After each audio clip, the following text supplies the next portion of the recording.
This court heard in May that Shrien Dewani had suffered a mental health relapse and was again being treated for depression and post-traumatic stress disorder.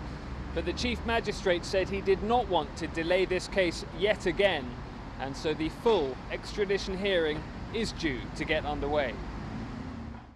But Shrien Dewani's health, raised at a succession of previous hearings, is again what this week's legal proceedings are essentially about. But the court doesn't have to decide Shrien Dewani is in perfect mental health.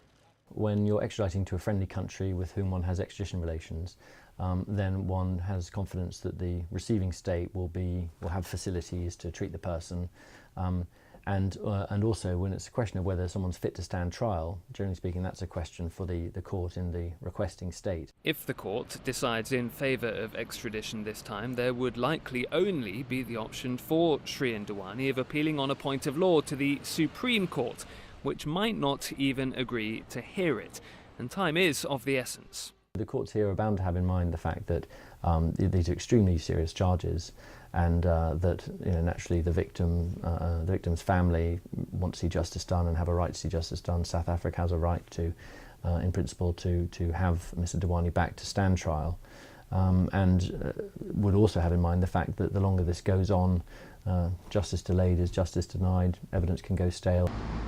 The hearing is scheduled for a full 5 days here, but it may not last that long.